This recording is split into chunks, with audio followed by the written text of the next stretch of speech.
this is one of the most important cards in the pack.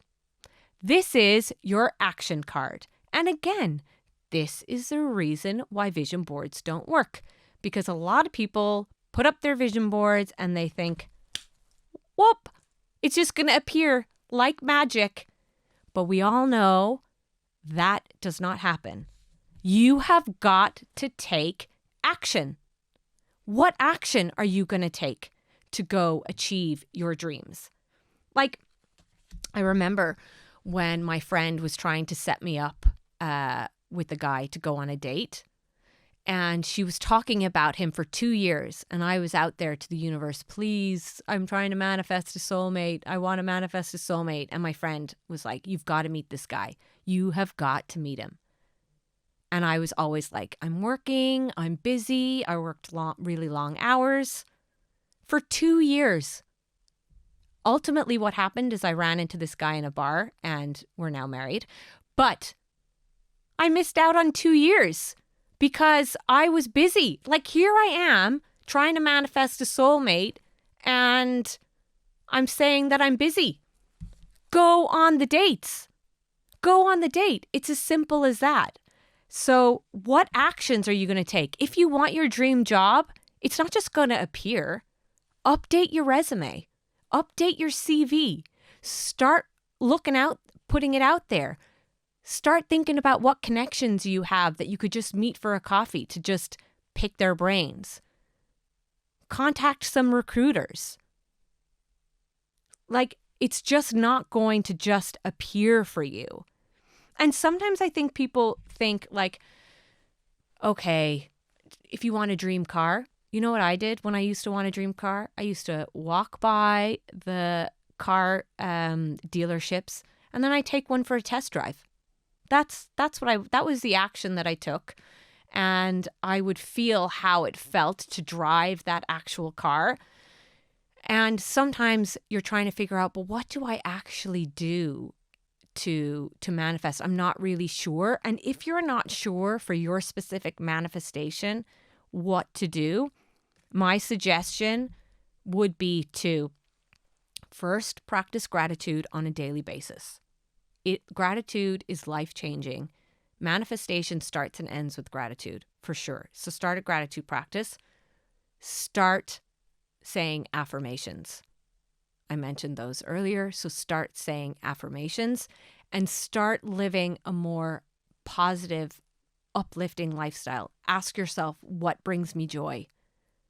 Is it exercising, going for walks, meeting friends?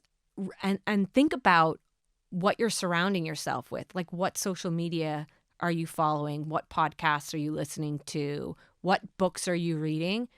And remember, every now and again, like, to keep this vibration high, you've got to just switch off the news because sometimes it just brings you down so much. So write down the actions that you are going to take. And finally, our 7th card. It's the gratitude card.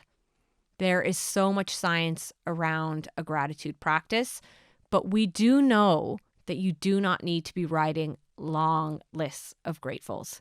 You just need to write one thing down a day. And Paul's Penny actually have a really nice gratitude box.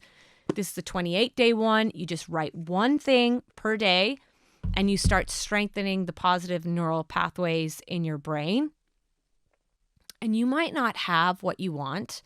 You might not have that dream house. But you know what? You can be grateful for the house or the apartment that you rent that is keeping you safe and warm. You might not have a soulmate yet or a partner, but you can be grateful for the time that you have to yourself to work on yourself. You might not have the baby that you want yet, but you can be grateful that you have a really good healthcare system, that you're able to go to doctors to figure out maybe, is there an issue here? There is always something to be grateful for. And you just need one thing.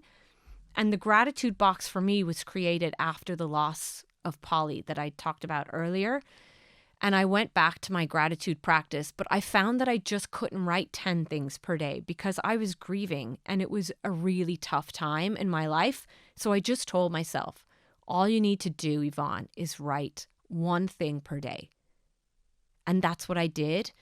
And there is science that shows that practicing gratitude, it can help you reframe past trauma and any future trauma also.